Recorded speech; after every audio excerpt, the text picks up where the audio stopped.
Olá, meu nome é Silvio e o tema da aula de hoje será Biologia do tecido epitelial de revestimento. Essa aula faz parte da disciplina Células e Tecidos do curso de licenciatura em Biologia. Pois bem, quando falamos de tecido epitelial, nosso primeiro tipo de tecido, a primeira modalidade que nós vamos estudar, quais são as funções que nos remetem? Primeiro, o tecido epitelial ele é responsável por revestimento e compartimentalização de ambientes. Disso nós tiramos algumas funções, como por exemplo, proteção, uma proteção física, mecânica ou biológica, uma absorção, quer seja de nutrientes ou de água, ou mesmo transporte de água, de hormônios, nutrientes ou mesmo excretas. Segundo exemplo é a biossíntese e secreção, por exemplo, das enzimas digestivas ou hormônios, por exemplo. E terceira e última função, a sensorial. Essa função sensorial é dada por um tecido epitelial especializado que vai ser muito importante para a determinação de quem? De sentidos como visão, olfato, paladar, audição, entre outros. Quais são as características mais gerais que nós podemos determinar em todos os tecidos epiteliais? Primeiro, o tecido epitelial ele reveste superfícies. Existe pouca substância intercelular. Então, se vocês observarem entre uma célula e outra, vocês não vão encontrar muito material intercelular. Todo esse tecido epitelial, ele apresenta uma intensa coesão e uma intensa ancoragem à membrana basal. A coesão, tanto as células adjacentes quanto a membrana basal, no qual esse tecido epitelial ele está apoiado, é dado pela presença de junções celulares, que nós vamos ver na aula de hoje, por exemplo.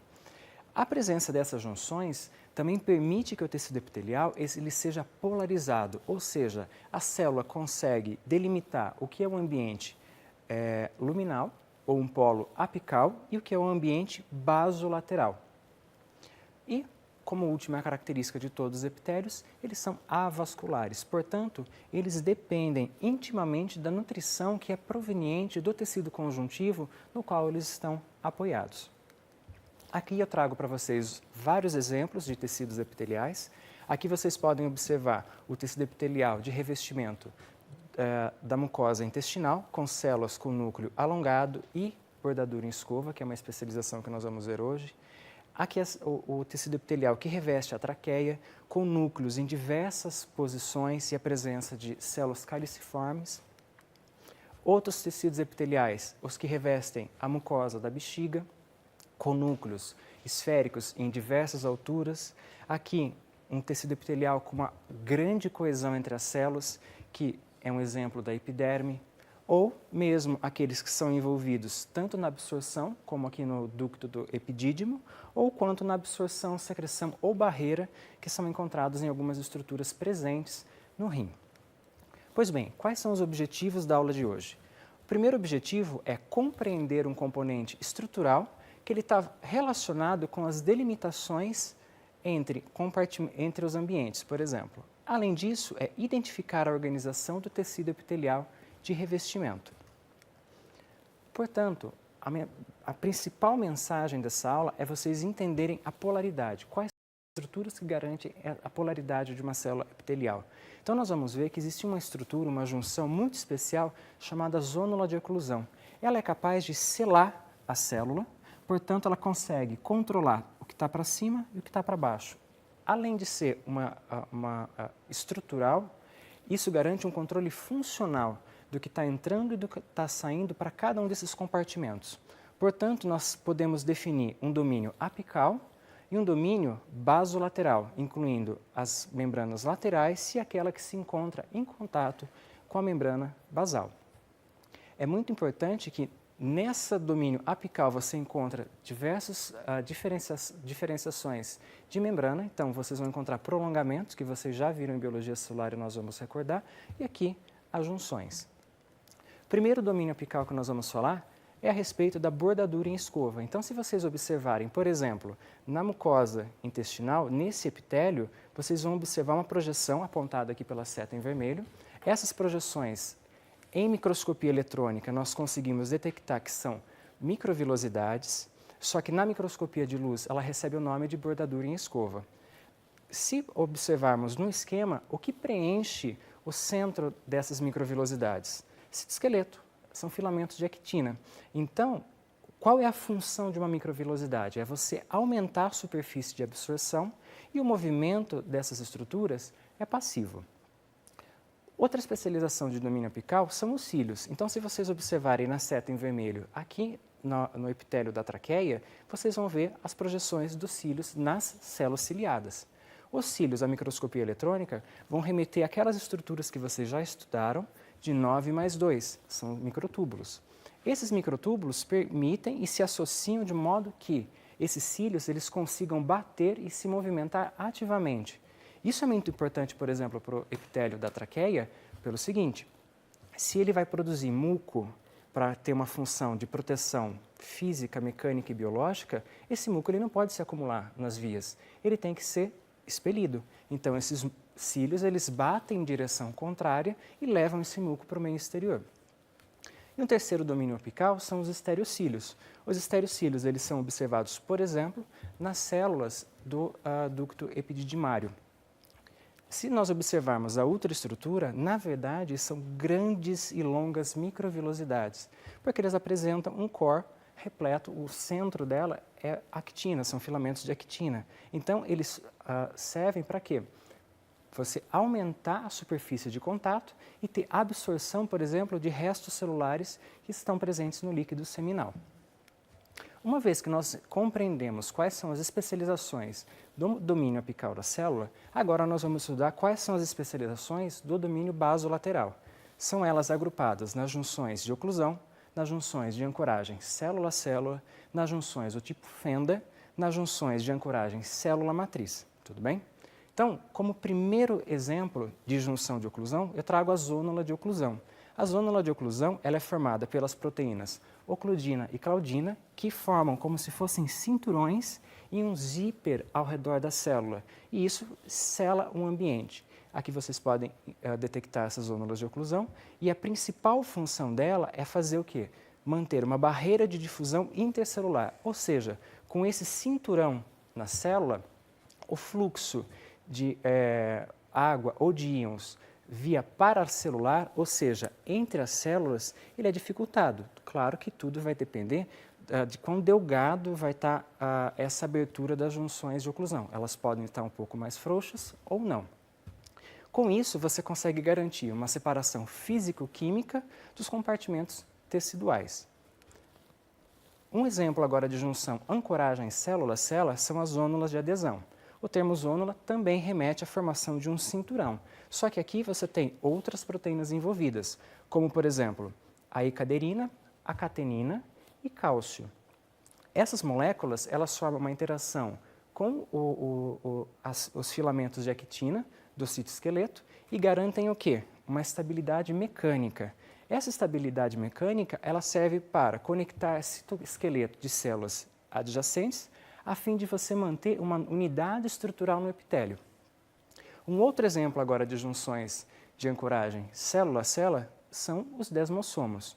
Os desmossomos são formados por proteínas do tipo desmocolina e desmogleína, que são ancorados às placas intracelulares e essas placas se ancoram a quem? Aos filamentos intermediários, não mais aos filamentos de actina.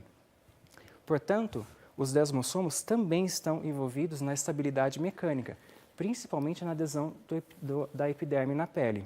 Agora, ao conjunto das zônulas de oclusão, das zônulas de adesão e dos desmossomos, nós chamamos essa unidade de complexo unitivo. Como exemplo de junção do tipo fenda, nós podemos citar as junções comunicantes. As junções comunicantes elas são formadas por conexinas que se organizam em conexons e esses conexos formam condutos. Esses condutos eles permitem o quê? A passagem por difusão de pequenas moléculas a fim de permitir o quê? Uma atividade coordenada entre as células. Então, pequenas moléculas de água podem passar por meio dessas aberturas, o que vai garantir, por exemplo, que células que tenham a junção comunicante elas podem funcionar como um sincício eventualmente. Mas agora, antes de nós passarmos para junções de ancoragem da célula matriz, é necessário que a gente compreenda o conceito de membrana basal. Membrana basal, lembrando da minha primeira aula, ela não é uma estrutura que se cora rotineiramente com hematoxilina e eosina, mas aqui nós podemos observar a coloração com o PAS. Se você entrar no esquema ou na microscopia eletrônica, a membrana basal ela é formada por uma lâmina basal e uma lâmina reticular. Esses conceitos, ora, eles são utilizados indiscriminadamente, mas aqui nós vamos determinar o termo membrana basal para o que nós observamos ao microscópio óptico e lâmina basal para o que nós observamos ao microscópio eletrônico. Aqui vocês podem ver uma célula epitelial apoiada na lâmina basal. É importante ressaltar que essa membrana basal ela tem componentes que são sintetizados tanto pela célula epitelial como as lamininas, o colágeno tipo 4, proteoglicanos e glicoproteínas associadas. E também tem componentes que são sintetizados no tecido conjuntivo, como, por exemplo, o colágeno do tipo 3 ou o colágeno do tipo 7 e as microfibrilas de fibrilina, por exemplo. Portanto, a membrana basal ela representa um importante meio de inserção estrutural, mas é responsável por compartimentalização desses tecidos e mais responsável por filtração e sinalização celular.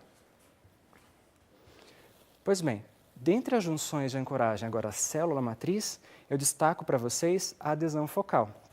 A adesão focal ela é formada por proteínas integrinas, que são capazes de ligar elementos do citoesqueleto, no caso filamentos de actina, aos elementos de matriz extracelular. Aqui eu trago para vocês a marcação da quinase de adesão focal, por exemplo.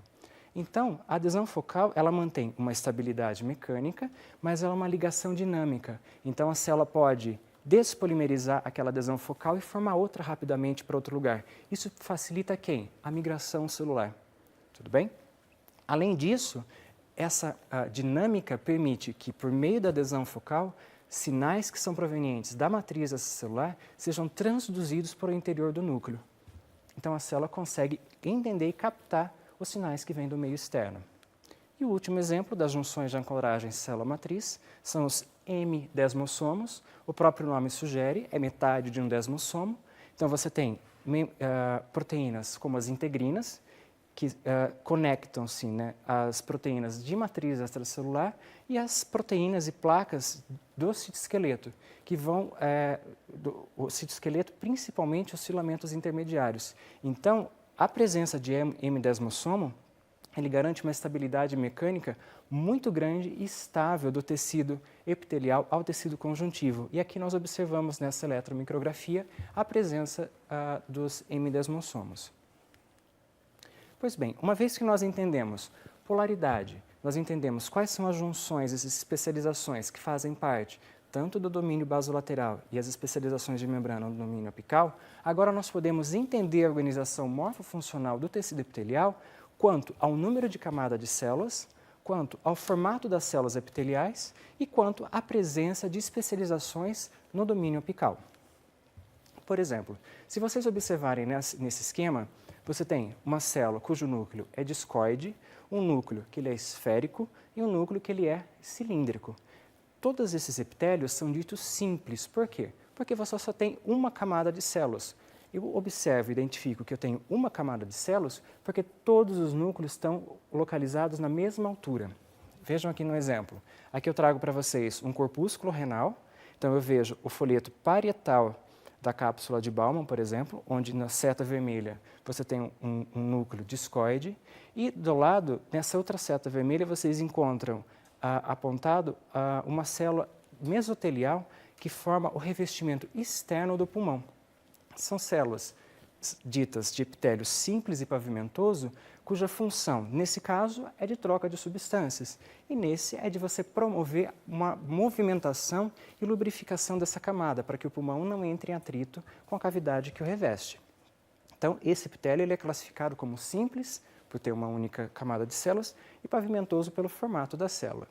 O seguinte, ele é classificado como epitélio simples cúbico, por exemplo, aqui nos túbulos coletores do rim, ou nesses ductos de glândulas compostas, por exemplo. Observem o núcleo esférico na região central da célula, uma única camada de células e o formato da célula é cúbica. Essa célula está envolvida na manutenção de barreiras, enquanto ela está envolvida em quê? Secreção e absorção. E o terceiro e último tipo de epitélio simples é aqueles onde as células possuem núcleo mais alongado. Então, é uma célula cilíndrica. Aqui, por exemplo, no estômago e aqui no intestino.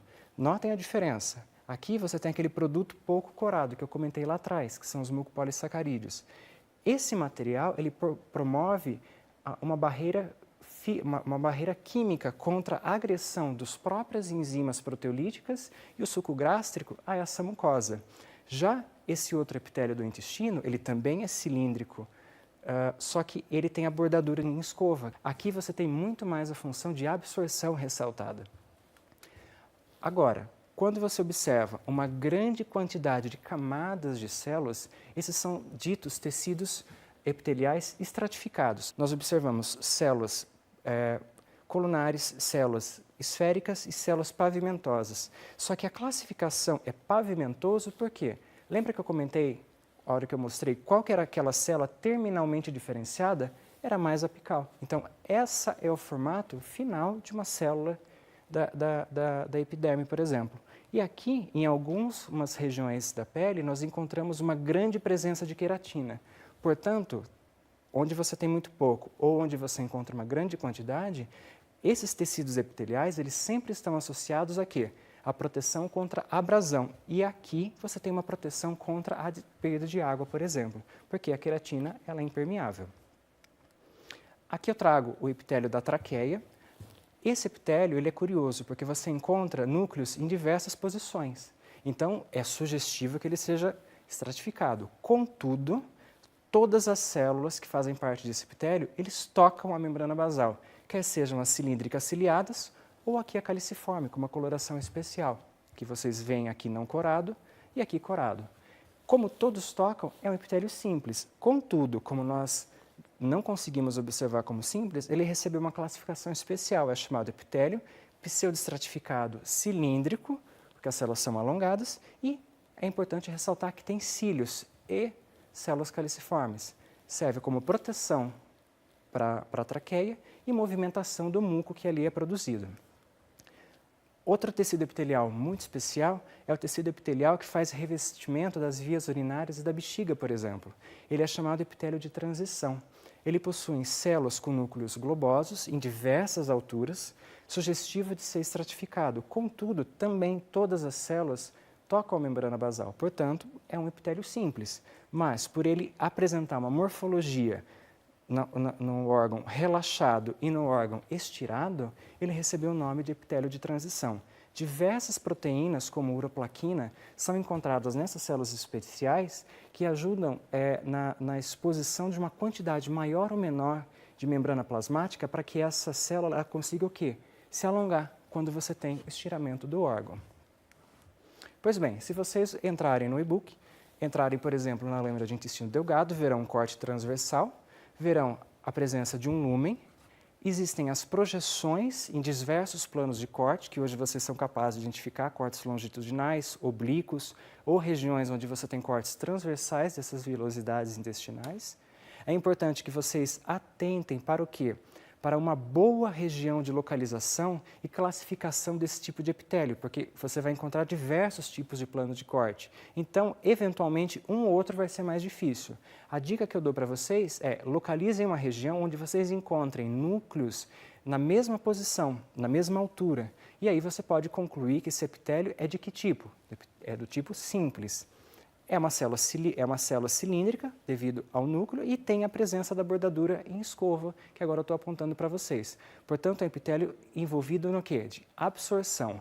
Além dessa célula cilíndrica com microvilosidades, nós encontramos a presença de células caliciformes. Essas células caliciformes, se vocês tiverem dificuldade de encontrar, vocês podem clicar e ele vai te levar a um bom exemplo. Não possuem núcleo, não possuem o citoplasma corado devido à presença de mucopolissacarídeos. Eu agradeço a atenção de vocês e sugiro um estudo prático utilizando o material e a bibliografia indicada.